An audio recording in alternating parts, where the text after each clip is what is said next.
Good afternoon, everyone. Allison Scoberg here, Consolidated Planning Group. We are so happy that you have joined us today.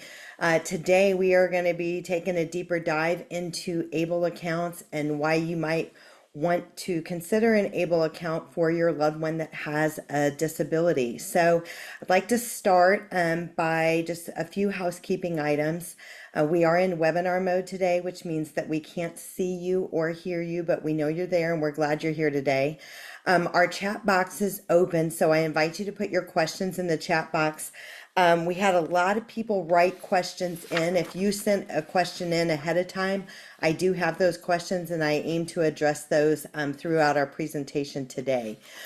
This is being recorded. Everybody that is attending is going to get a copy of today's slides as well as a link to the recording, and you'll get that via email. I always like to mention that so you know that you don't have to take notes on every single thing that you hear today. So we are going to go ahead and get started. And so Consolidated Planning Group, for those of you that are joining us for the first time, we do a lot of webinars. We have the Consolidated Planning Group YouTube channel. But for those that are joining for the first time, we are a holistic special needs financial planning firm. We're nationally certified as Social Security advisors, members of the Special Needs Planning Academy, chartered special needs consultants. Our whole firm is nuanced in planning for special needs. We help families just like yours plan for the future of a loved one, preserving benefits such as public benefits such as SSI, Medicaid waivers. We answer questions like who's going to care for my child when I'm gone? How do we get on those Medicaid waiver interest lists? How and when should we apply for public benefits? So we're able to help with all of those things. I myself am a parent to adult children with special needs. So I just would like to say that we definitely eat, sleep, and breathe this here at CPG. And really, our webinars and our educational series is really based off of my own frustration as a parent of why is everything that we do so hard? Why is everything so confusing? It is definitely hard, planning through. And as parents, I think we're often feeling like you're going to make one misstep, you're going to do one wrong thing, and it's going to mess up all the hard work that you've already done. So we are here to help you through that for sure. So we help by putting protection plans in place, lifetime care plans. We do a lot of transition planning. We set up ABLE accounts for families, and we do a lot of advocacy by way of our webinars. Fewer than 0.1% of all financial advisors in the US are nuanced and special needs. So whether you work with us or you work with somebody else, when it comes to planning for special needs, you do want to work with a professional that is specifically nuanced with people that have disabilities. It is really, really important. Okay, so today, again, we're talking about ABLE accounts. This is organized under the tax code 529A. It's achieving a better life for an individual with a disability, and the ABLE Act came out in 2014. As of January 2025, there were 49 ABLE programs nationwide, okay? So a lot of us have heard of these college plans, the 529C. Some of you may have a 529C for your disabled child, and there are conversion options that we can talk about later. But basically, they are state specific, but it doesn't matter what state you live in, you can have an ABLE account from any state. Okay, so we're going to talk a little bit more about that. But one of the big things, and like why, the very first question of why do I need an ABLE account? An ABLE account is one place that the individual with a disability can have money above and beyond the $2,000 threshold for SSI and Medicaid and still maintain eligibility for those programs. So, we're all kind of governed by this, can't have more than $2,000 in their name. And we could argue that all day long that it's too low. And I agree. And there's been some proposed legislation to to put that amount up, but it has never passed. So we will all be hopeful that that amount will increase in the future, especially with the cost of living that has increased that we've seen. But as of right now, it is still $2,000 to maintain your eligibility for SSI and maintain Medicaid eligibility. So it's going to be really important. So this is, I would consider an ABLE account a tool that you can use to stay under those thresholds. Okay, so how an ABLE account works, the beneficiary is the account owner. So that's a little bit different than a 529C. Usually the parent or the grandparent is the account owner, and then the student or the other child is the beneficiary of a 529C. Okay, so it's different because the individual with a disability is the owner of the ABLE account. Contributions are not deductible on federal taxes, and there are special contribution and distribution limits, and we're going to go into those. The income earned is not taxable. So this, in an ABLE account, the income grows tax-free, and there is tax-free distributions as long as it can be construed as achieving a better life for an individual with a disability. And again, it does not jeopardize SSI, Medicaid, or other public benefits. Okay, so what I want to talk about now are the limits, okay, and how this all works. So for participants, the person has to be disabled. And it doesn't necessarily mean that they have to be disabled in the eyes of the Social Security Administration, but they have to have a disability that started prior to age 26. It doesn't mean you had to open the ABLE account prior to age 26.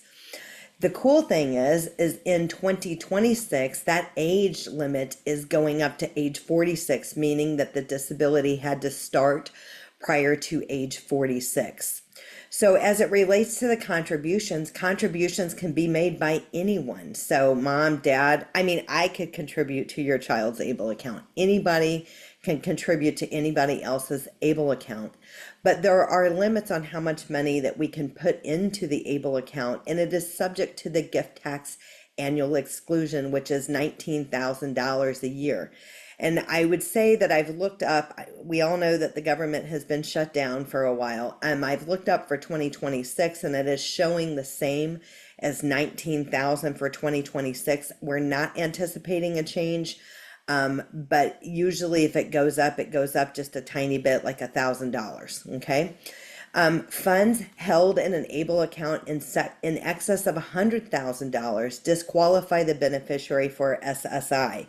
So if a person were to Google how much could you have in the ABLE account, I think it's 500,000. Don't quote me exactly. I think it's like $500,000 that you could have in an ABLE account, but you don't want that if your loved one is getting Medicaid or SSI. So if they're not getting Medicaid or SSI, then you could look at the higher limits, and that's not an annual amount, that's just the total account balance. So when I think of this account, I think of it as a savings to spend account. We put money in to be able to take money out for distributions for the benefit of the person with a disability. So the other thing that I want to mention is there is an additional amount that you can put into an ABLE account if the individual with a disability is working. You can put up to their earnings amount up to $15,060 for 2025. So that's an additional $15,060 on top of the $19,000 of their gross income into their ABLE account. So in the example that a kid is working, and let's say they made $5,000, you could put an additional $5,000 into the ABLE account. But one myth I want to dispel here, because I hear this all the time, and you probably have heard it in other parent circles, that I heard that if my child is working, that I could have their income direct deposited into the ABLE account and it will not count against them for SSI purposes. That is not true. It is true that some ABLE accounts allow direct deposit from earnings into the ABLE account, but those earnings are still countable for SSI purposes and would be reduced. It would reduce the SSI. So how SSI is reduced for income in general. There's an $85 exclusion. There's a $20 initial exclusion, $65 if they're working, and earned income exclusion. So they don't count the first $85, but in general, when a person works, for every $2 they make, they reduce the SSI by $1 and it runs 2 months behind. Is basically how that works. So an ABLE account doesn't allow you to hide income where it doesn't count against them for SSI, but it does allow you to reduce the countable assets that the Social Security Administration counts. Okay, so we have one question. It says, what about Medicaid and RSDI? Disabled adult child receiving Social Security on a parent's record. So that's another myth that goes around a lot, that once a child moves over from SSI, that it doesn't matter how much money they have anymore. And that is only true if they are not getting Medicaid, or if they're not getting a Medicaid waiver. If they're still getting Medicaid, which you're guaranteed to keep Medicaid. So if you were getting SSI and Medicaid, and then mom or dad retires, and then they switch over to the childhood disability benefits, they get to keep Medicaid, although sometimes you have to reapply. And after 24 months, they get Medicare. But in that example, Medicaid is still in place. You want to keep the Medicaid. Medicaid is mandatory if you're getting a Medicaid waiver. So you're going to still want to follow the guidelines of keeping under $2,000 in the individual's name. Okay. So, and we are going to talk about this today. Someone says, will you do a webinar on the difference between an ABLE account and the special needs trust? And so the never is the money in the ABLE account counted against the person for Medicaid waivers, or SSI purposes, unless the account balance in the ABLE account is over $100,000. Then it would exclude them from SSI. Okay, so we are going to take a deeper dive and kind of talk about the differences of the special needs trust versus the ABLE account, because some people ask the question, they say, I have a special needs trust, why do I need an ABLE account? Well, there are two different types of special needs trust. There's a first party special needs trust, which is that person's money. Okay. And the first party special needs trust has a Medicaid payback. So does an ABLE account. The most common special needs trust that we see is a third party special needs trust. And that is how, as parents, we leave money for the benefit of said child, for their future benefit once we're gone, to take care of them, that will not count against them for SSI or Medicaid purposes. So a special needs trust and an ABLE account are two places that the individual with a disability can have money that does not count against them for SSI or Medicaid purposes. Okay, so one thing to note is that an ABLE account can pay for shelter without a 1/3 reduction to SSI. A special needs trust, a lot of myths that go around is that a special needs trust cannot pay for shelter, and that is simply not true. What is true, though, is that if a special needs trust pays for shelter and they are getting SSI, that would reduce their SSI. So an ABLE account and a special needs trust work well together, and we often see families that have both. And the other thing about the ABLE account is, remember that the money in there grows tax-free, and it's tax-free distribution. It's after-tax money that goes in there, but it's tax-free growth and tax-free distribution. So it acts like a Roth IRA. Okay. And so there are more favorable tax benefits from an ABLE account, whereas special needs trust have high taxation rates on income, as high as 37%. So again, they work well together. So distributions for qualified disability expenses are not taxable.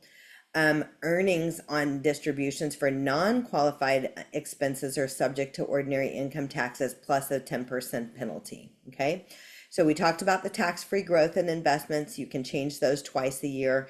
And at death, there is what we call a Medicaid payback, or you may have heard it called a Medicaid clawback. And so there's a complicated calculation. You can Google that on the Social Security Administration, and Medicaid as far as a Medicaid payback is concerned. But basically, they do an evaluation of how much has Medicaid paid on behalf of your loved one with a disability. And then there's a calculation of what the payback would be. And any remaining funds in that ABLE account would go to the estate of the deceased. Okay. So a couple of things, there's a couple of schools of thought. Some people use an ABLE account as a savings to spend. They put money in, they take money out. They put money in, they know how much housing is going to cost, and they take that money out each month to cover housing expenses. And so there's never a huge balance in there. But remember, we never want the balance to be more than $100,000. And other people say, hey, I'm going to max fund this every year. I'm going to keep it below $100,000. I don't care about the Medicaid payback because Medicaid will have paid far more for the benefit of my child than they will ever get back out of this account. And this account serves us well. And I don't think either one of those schools of thought are wrong. So it's just worth it to look at it. So another question that comes up, and we've had this many times, and I just want to put it out there. You may have heard that all states don't have a Medicaid payback. I'm in Texas. Texas has a Medicaid payback. And so some people get the clever idea, because I mentioned in the very beginning that you could go get an ABLE account from any state. So some people think if I go get an ABLE account in a state that doesn't have a Medicaid payback, then there wouldn't be one. And that is not true.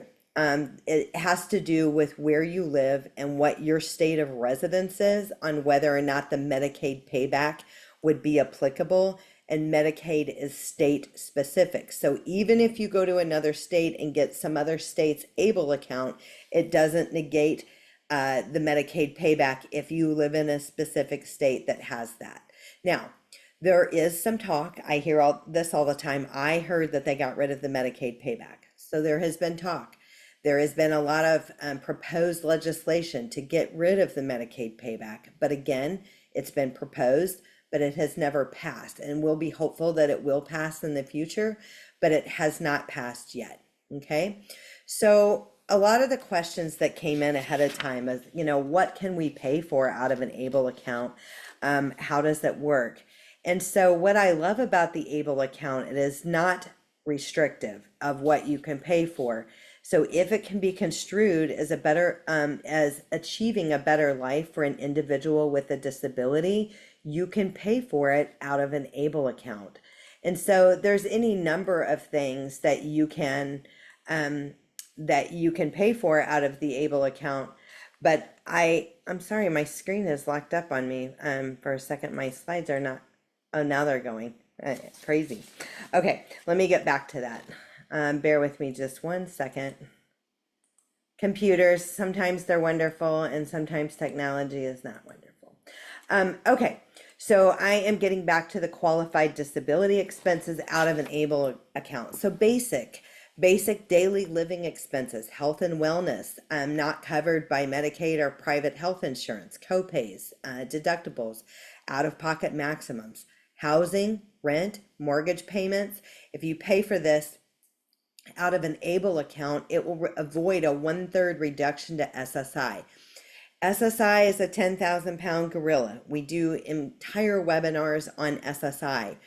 But if you are getting SSI and you are not getting $967 a month and your child is not working, you're getting 600 and some a month, what that tells me is that you do not have a rent agreement in place where your child is paying you rent.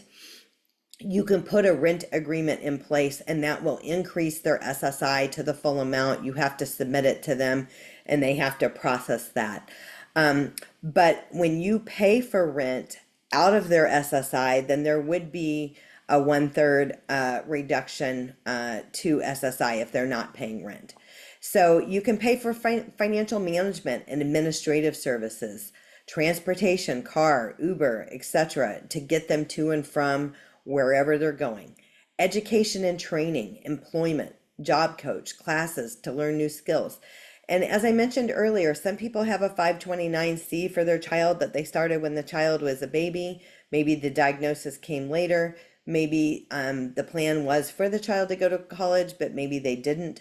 So you can convert your 529C for college to an ABLE account, and you can move over $19,000 a year from that 529C to the 529A, and it will not be a taxable event.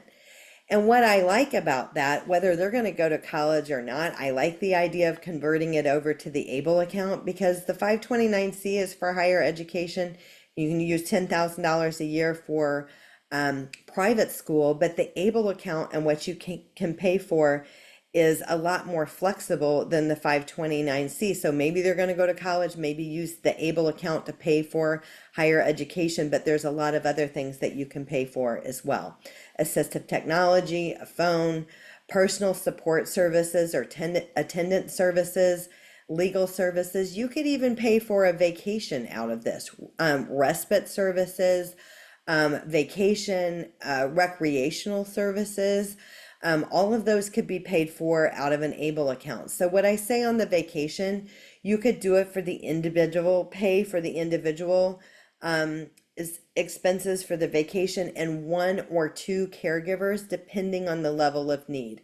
Now, what the ABLE account should not pay for is 100% of the whole family's vacation if there's a lot more than one or two caregivers, okay? So when it comes to keeping track of these expenses, I suggest you have a spreadsheet. I have had exactly no one ever ask to produce what they spent the money on for the ABLE account, for the distributions that they got from the ABLE account. But I feel like that in the coming years that there may be a time where the IRS decides they're going to ask everybody for it. So I think a best practice, keep those bank statements, keep what the money was spent on in case you have to produce that in the future. Okay. And again, this is not going to be a tax thing where there's going to be a taxable event on your taxes unless you take a distribution for an ABLE account that was not a qualified disability expense. The other thing that I want to mention on these transfers from a 529C for college to a 529A, that is also not a taxable event. Whereas if you had a 529C for college for your loved one and they don't go to college and you just take that money out, it is going to be taxed and penalized at 10%. So there are smarter ways to go about doing that to save you some money. Okay. So what can a special needs trust pay for? And this is kind of, I would call this a deceptive list, because the previous slide, it's just the way the slides are laid out. It looks like a special needs trust could pay for a lot more things than an ABLE account. And that is simply not true. Again, if it can be construed as achieving a better life for an individual with a disability, you can pay for it out of an ABLE account. A special needs trust could buy a house, but a special needs trust, if they're getting SSI, that special needs trust and is paying for their rent or their monthly housing, that would make the SSI reduced by 1/3. Okay, so one person says, how are funds distributed from an ABLE account, check or debit card? So the ABLE accounts that we open for families, I like them because they don't issue a debit card. I don't like the debit card because what I have found is with the ABLE accounts that issue the debit card is somewhat useless because the money is invested, and in order to have money on the debit card, you have to sell for you to have money on the debit card. So it's not like you could just swipe the debit card and you're good to go. I like the ABLE accounts that link the checking account to where the SSI or the public benefits go. So when a person needs a distribution, we make the distribution, it gets direct deposited into the account where the public benefits goes, and then you just use the debit card for that account. So it eliminates multiple debit cards and it makes accounting a lot easier. You just would have your ABLE statement and you would have your account where the public benefits goes. So that is my preference and that's the way we set them up. Okay, so a couple of examples, a special needs trust. I've said it a couple times. I want to say it again because there is confusion on that. A special needs trust should not, and I did not say cannot, but should not be used for rent or mortgage payments, real estate taxes, gas, electricity, water, sewage.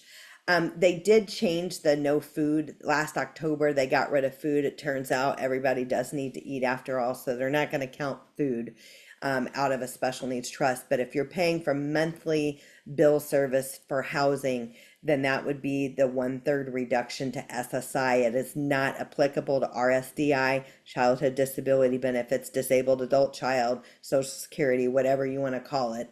They have all those different names. It's not applicable for that. It does not reduce those benefits, but it will specifically reduce SSI.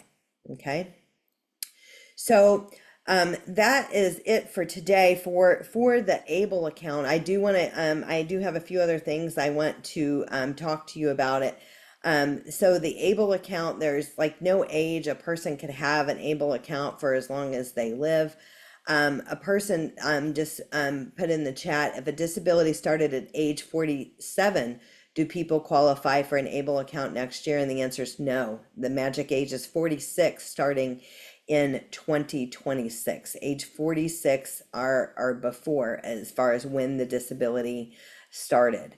So for so one person says very confused because we took a rent agreement to SSA to add to our son. Okay, I didn't get the rest of that, but the rent agreement to the SSA, if they are getting SSI, you are saying that the child is paying rent. So when their money comes in, then you pay yourself rent, and that will increase the SSI. In Texas, our offices of Social Security are very, very behind, and the government shut down. They're working on a skeleton crew and have been for almost a month. So it takes some time for that to get increased, but you do need to follow up with the Social Security Administration to make sure that they received it and they approved it. One question that I get quite often is, well, how much money should I charge rent? Well, a couple years ago, they were saying you had to charge the fair market value, and usually the fair market value is far greater than the money that was even coming in. They did change that last year as well, so you can charge any amount of rent that you want. I see 500 or 600 as regularly that a lot of people charge. But if you say you're charging rent, it is very, very important that each month when they get that money, that you move that money from the account where the SSI goes to whoever they're paying rent to. Now, if you're the parent and they're living with you and they're paying rent to you, that is totally fine. And if you want it to go towards their expenses, great. But if you don't need it, a lot of the families we work with, they don't need it. They just want them to get the full SSI amount. You could turn right around and you could put that money into the ABLE account for their behalf. So they would still get the higher amount of SSI. And then you pay yourself rent, you could turn around and put it in the ABLE account. So additional to that previous question, we took the agreement to SSA to add his Social Security account, and a few months ago they said they don't do that anymore and didn't even take a copy of that. I have not heard that, but I guess my question is did they increase the SSI? The SSI is not going to increase above the 967. So as long as the person is getting 967, then that's fine. If they're not getting 967 and they're telling you that they don't do that anymore, that's not true. Call back and get somebody else. There are a lot of new employees at the Social Security Administration, and they used to do months of training when a person came on, but they've been short-staffed, and so it's not that they're not doing any training at all, but it is definitely abbreviated training. And we've also had a lot of people that had 25 and 30, 35 years of working at the Social Security Administration that have been retiring. And so that has been problematic as well. But so this guy says, getting the full amount, and they're not taking anything away. So then I think that that is fine. Okay, so let's talk about some educational options beyond high school. These are Texas options. One of the things that we think about when we're talking about transitioning into adulthood, with a lot of our kids will stay in the public school to 21 or 22. A lot of our kids are in a transition program. Some are with the school, some are a private pay transition program. But there are a lot of programs out there for our kids with disabilities, including our kids that have intellectual disabilities. So just know, looking at these programs early, when does their application open up? When does it close? How many slots do they have? Is it online? Is it in person? Would they live in a dorm? How does this look? So we like people to be thinking about these options sooner versus later. I know that we've got some people on here and their kids are way past this. They're way older than this. And we've got some families on here that have kids that are younger than age 18. But there are a lot of programs. They could be certificate programs, degree programs. It just could be building their independent living skills. But just know that there's a lot of programs out there. We have entire webinars on higher education for individuals with disabilities. There are higher education consultants for special needs, and we have some referrals for those as well. So we just want you to know that those are out there. Another thing, the day and transition programs, this is just a few. There are so many transition programs out there. And again, some are covered by, the state, it's, through the school.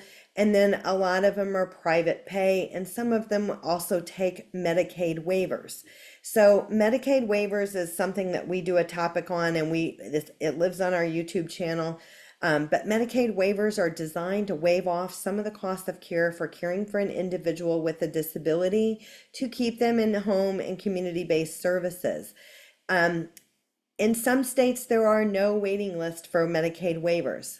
In Texas, the waiting list is upwards of 20 years, 17 to 20 years. It's a very long time. So I know that we've got people here that are getting Medicaid waivers, and some of these transition, they don't call them day programs, they call it ISS now.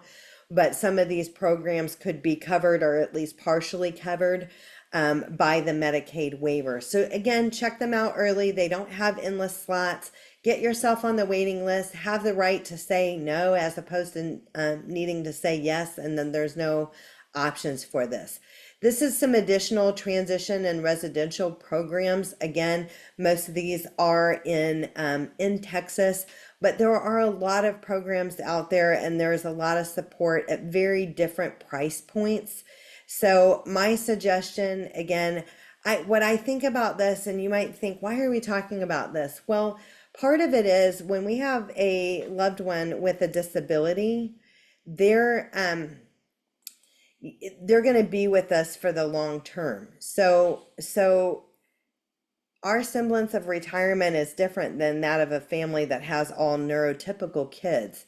So throughout your retirement, you need to be thinking about respite, about self-care, about building their skills, about, I call it dipping their toe in at some of these places, because when these kids leave high school, and if they just live with you and they're not in any programs, they're not working, and they're just with you forever, whenever you can't care for them anymore or you're no longer here, it is challenging for them. They don't deal well with change. So dipping their toe in, going to a program a couple of days a week, maybe going to a summer camp. There are a lot of summer camps for adults with disabilities, kids with disabilities, and dipping your toe in along the way and building in some respite for yourself. But the other cool thing that this does for your loved one is they have some autonomy. They are building friendships. They're building community. They might have a job or a volunteer program that they're involved with. And I think it's just better balance for the whole family unit. So that's why I am mentioning these. Now, on our YouTube channel, we have had multiple residential panels, where we invite some of these places that have residential living situations, where they come on during the course of an hour of our webinar, and they tell us who they are, where they're located, how much they cost, whether or not they take Medicaid waivers or not, or if they're private pay, what is their waiting list. And so that is a quick way. We've done that multiple times. They all live on the Consolidated Planning Group YouTube channel that you can subscribe to for free. So you'll want to check those out. And that's a quick way to learn about a lot of them quickly, and either put them on the list or not on the list of places that you want to go and tour. I encourage tours. The tours are awesome. When you go and do the tour, you kind of see, is this a fit for us? Is this not a fit for us? Could I see my kid here? Would this be terrible for my kid? And it just feels right. And you will know, like as a parent, we just know, you know your kid, and you'll know when you set foot on these places, this is a fit, this is not a fit, I want to get on the list. A lot of these places require a tour. Some of them do a virtual tour. They started doing virtual tours in COVID. Some of them are still doing that. But keep looking. One person says, I can't find one that feels right. There is one out there. You just got to keep looking. Okay. There are a lot of them out there. And all of our kids are different, what might be a great fit for somebody else cannot, won't be a good fit for your child. And then the other thing that I would say when you're doing these tours and you're considering these things, be very honest with the place that you're talking to about what your loved one can and can't do. What are their shortcomings? Are they aggressive? Are they independent in the bathroom? Are they ever a threat to themselves or others? Sometimes parents forget to mention those things, and they're a big deal, and it ends up being heartbreak for the parent and the kid. The kid might be admitted and then they're let go from the program. So, eyes, wide open. It is harder. It is much, much, much harder to, not impossible, to place an individual who cannot do any of their activities of daily living, ADLs, getting in and out of bed, toileting, transferring, bathing, feeding oneself.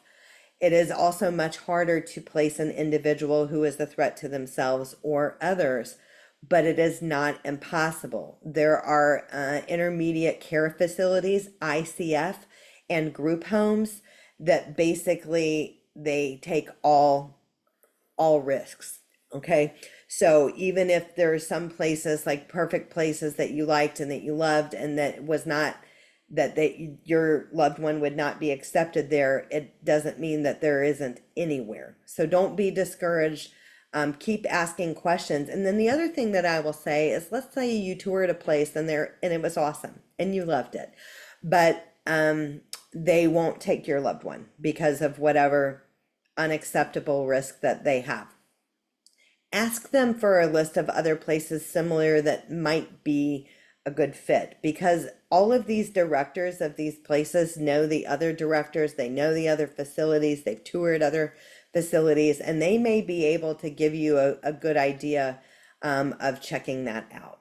Okay, let me see if we have any additional questions. Okay, no additional questions at this time. So these are just things that I want you to keep on your radar when it comes to planning for special needs. It seems like it's a long list. It seems like it's a long, never-ending list of the things that we need to do to make sure that we have everything in our, our ducks in a row. So, how to develop a comprehensive special needs care plan. We help with those things. The future care cost estimate, answering those questions of how much money do I need to fund the special needs trust? How do I retire, stay retired, still have enough money to fund the special needs trust? And oh, by the way, I have other kids and they're going to get married and they're going to go to college and I have to fund them as well. How do I do all of this? We help with those. The Texas waivers, Medicaid waivers for anybody that's listening out of state. Medicaid waivers are in every state. Each state has some different waivers. They may call them different things, but they all have Medicaid waivers. And again, Medicaid waivers are designed to waive off some of the cost of care for caring for an individual with a disability. They might pay for various therapies, they might pay for respite or attendant services. There is a lot of different types of therapies that they may pay for. They could pay for housing depending on the waiver. So you're going to want to check into those and apply for a waiver if you have not already. And again, unfortunately, in Texas, I'm always hopeful this is going to change one day, but our waiting list is very long, 17 to 20 years. There are a few waivers in Texas that the waiting isn't that long. The Yes waiver is one of them. The community health, community first choice, the CFC, is another shorter list. MDCP is a shorter list for medically dependent fragile children. So I just wanted to mention those. So SSI, SSDI, understanding the differences and knowing when and how to apply. We do entire webinars on that. We're nationally certified as Social Security advisors. We have the only software out there that takes into consideration a disabled adult child. It takes all of the earnings record of both mom and dad if it's a two-parent household, and single parents as well. And it shows us exactly when and how you should pull the trigger on your Social Security to maximize benefits for the entire household, including your disabled child or children. So you'll want to take a look at that. Today we talked about our ABLE accounts. Beneficiary designations is something that I talk about a lot because this is an error that many people make, and it's easy to fix. We should never name our disabled loved one a beneficiary on anything we have, not bank accounts, not 401ks, 403bs, not life insurance. We shouldn't name them outright on anything that we have. The way we do this correctly is we have a third-party special needs trust for the benefit of said child, and we name the third-party special needs trust the beneficiary. So sometimes people will say, well, I'm just going to disinherit that child. I'm just going to give the money to the other kids, and they're going to take care of my disabled child. And that is flawed thinking, not to step on anybody's toes, but the problem with that is life happens. Life happens to your other kids. People die, people get sick, people get divorced, all kinds of things happen, lawsuits happen. And if you disinherit your disabled child and give it to the other child and life happens with the other child, your disabled child may never get the money that was intended for them, and they may be underfunded or unfunded for their future care needs. So it is important not to disinherit your disabled child. So special needs trust and how to fund them. We have entire webinars on special needs trust, the types of trust and how they work.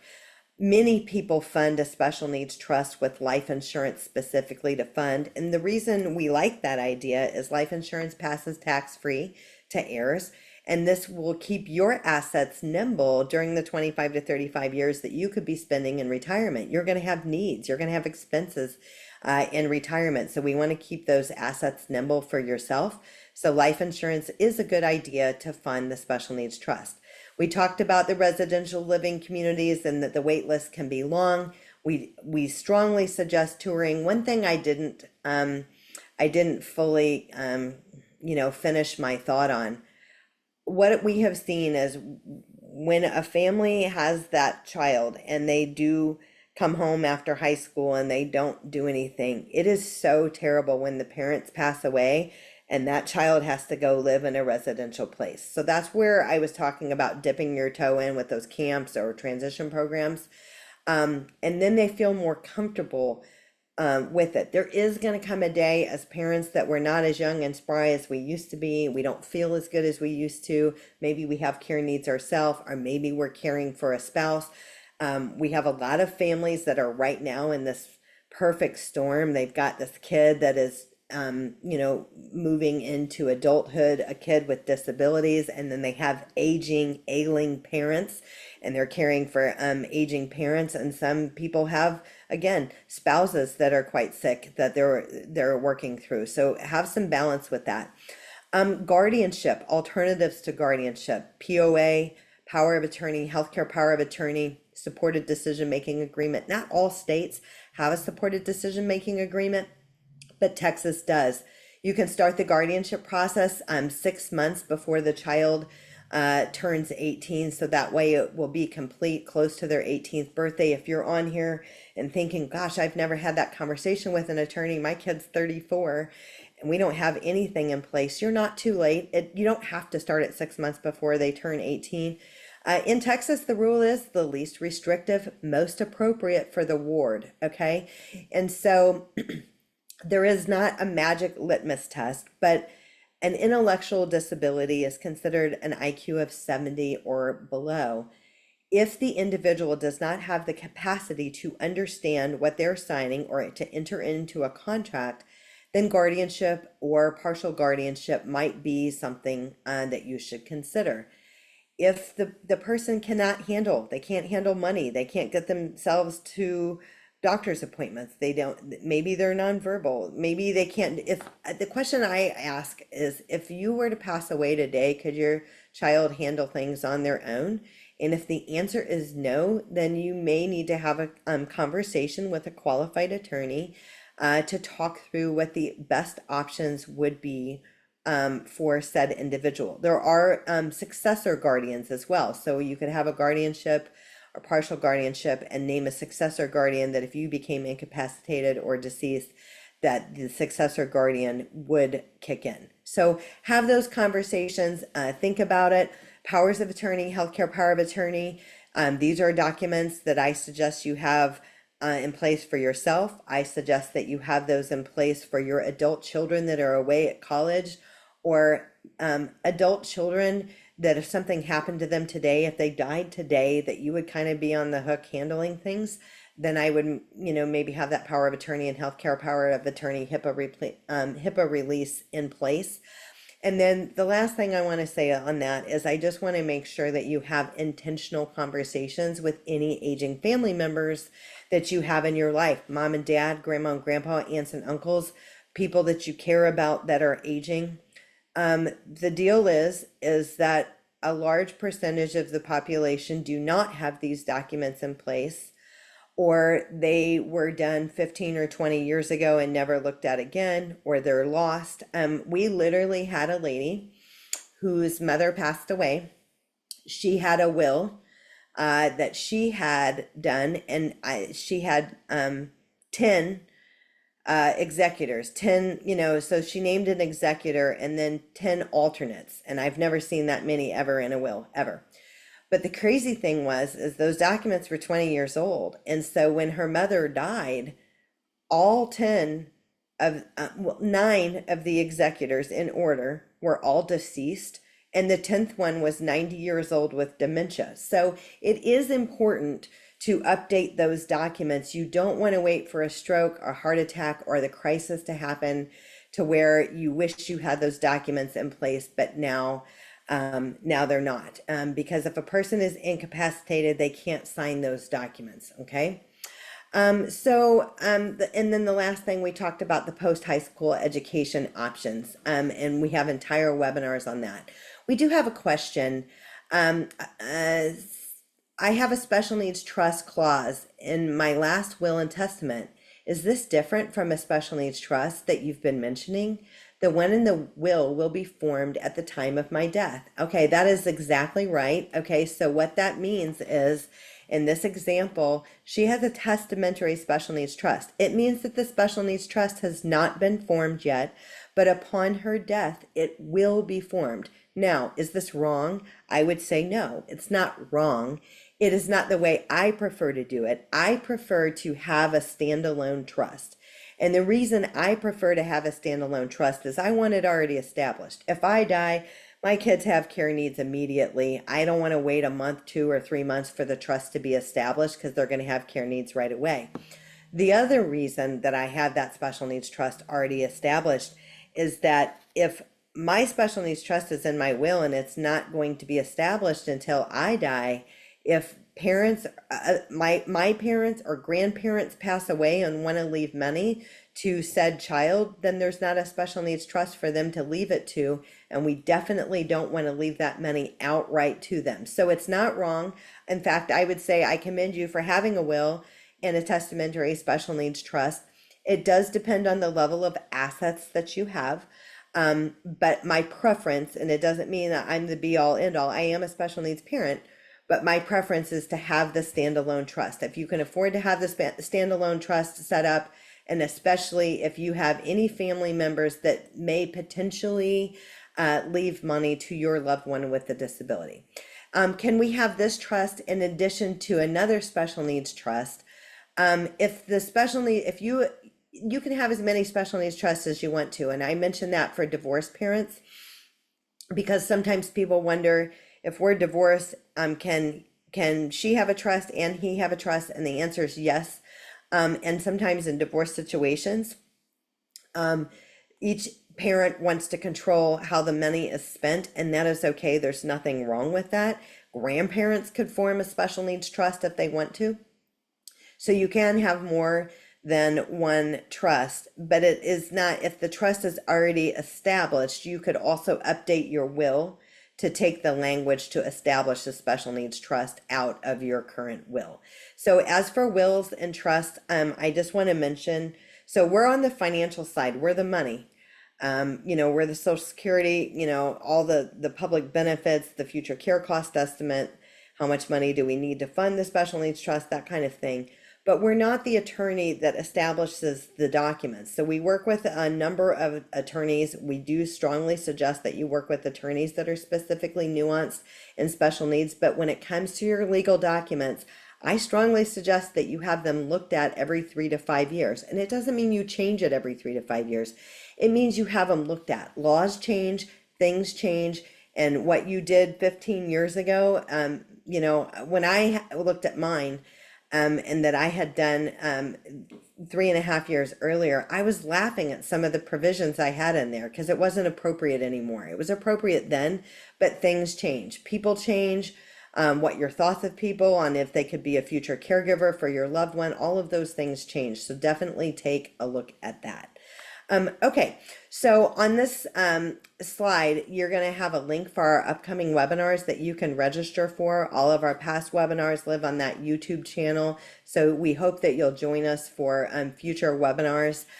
We work on a collaborative team here. So I am the owner of Consolidated Planning Group. We have 2 husband and wife teams as advisors and 5 full-time staff. Again, chartered special needs consultants, members of the Special Needs Planning Academy, nationally certified as Social Security advisors. So we do stand ready to help you plan for the future. And again, we do work collaboratively here.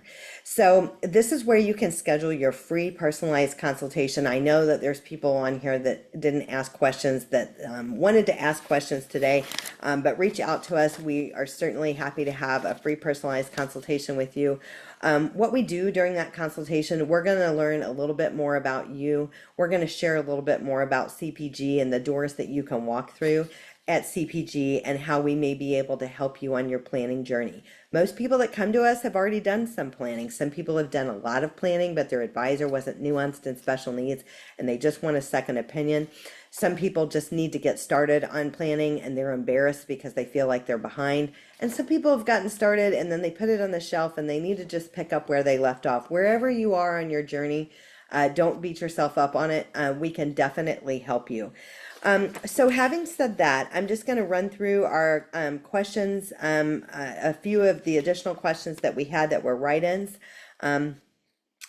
Okay, are there income limitations on the tax deduction? There is not a tax deduction for the ABLE account, and there are no income limits, meaning I think what they're referring to is like an IRA. There are tax deductible income limits for IRAs, and that is not true for an ABLE account. What is the best ABLE account to choose? We like Virginia. I don't know that there's necessarily a bad one. We have our reasons of the one that we select and choose, but we lean towards Virginia.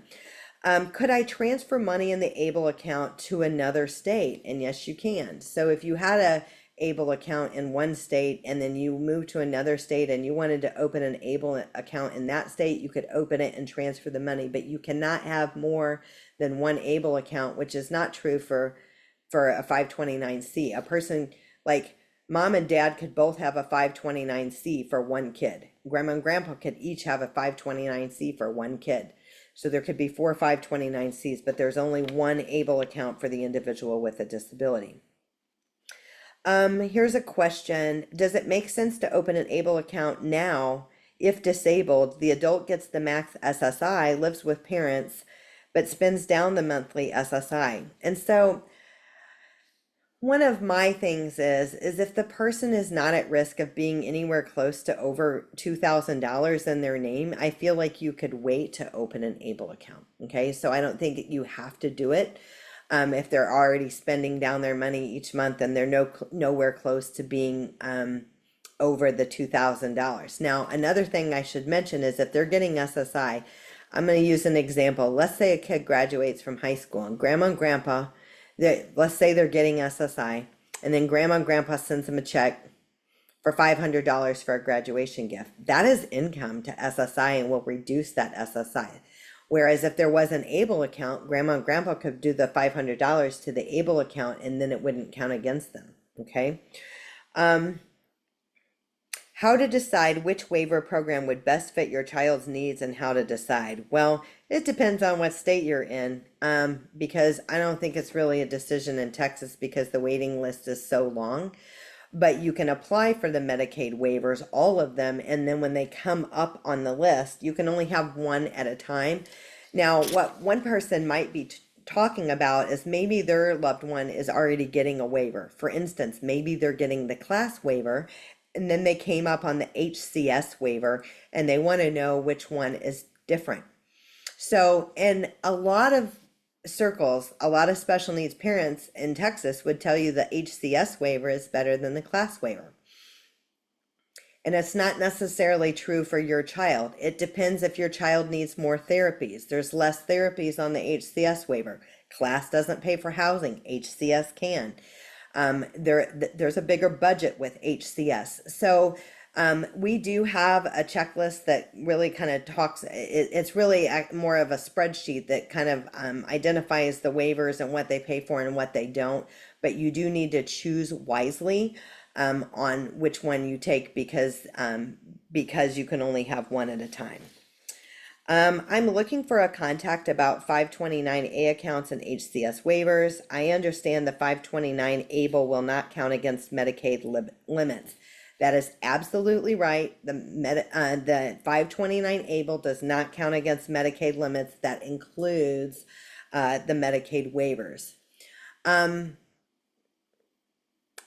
If you open an ABLE account, do you have to deposit into it every month? The answer is no. You could do a lump sum deposit. You could do a monthly deposit. It's completely up to you. You can open an ABLE account, I think, as little as $50 to open it. We have a lot of people that do a monthly contribution by bank draft, and then other people just call when they need us to draft an amount because they're close to $2,000. If you want a copy of the HCS and the kind of the waiver spreadsheet, just email us for that. Okay, is there a threat to Social Security received if you have this type of account? The answer is no. Is there a cost to open an ABLE account? The cost of opening the ABLE accounts are all different and they're set by the ABLE distributor, like not by us. We don't charge a fee for opening the ABLE accounts. So it just depends on what ABLE account that you get. Let's see. I'm just seeing. Okay. And then someone said, what insurance company are you an agent? We are a holistic firm. We're an independent. Consolidated Planning Group is an independent financial planning firm. And what is the minimum amount to start? We just talked about that, and that would be the $50. So we are, one last thing before we go for today, we are accepting ABLE account appointments. We are accepting ABLE account applications until December 15th. We will cut it off on December 15th to be able to process them for the 2025 plan year. We'll start right back up in January. But if you are interested in opening an ABLE account, reach out to us, get on our calendar, schedule an appointment with us, and we'll help you get that open. prior to the end of the year. Because one thing I do want you to know, it is 12/31. 12/31, as far as ABLE accounts, our deadline is 12/15. But unlike an IRA where you have until April 15th of the following year to contribute for the previous year, it doesn't work like that for ABLE accounts. All right, well, you guys have written in a lot of awesome questions. And we are definitely here to help. There's one last question: where to go to open an ABLE trust? There's no such thing as an ABLE trust. There's a special needs trust, and that would be an attorney. And we refer to attorneys that can help you with that. We help open the ABLE accounts. There's no such thing as an ABLE trust. And one very, very last thing, this is critically important that you understand the difference of the ABLE and the special needs trust.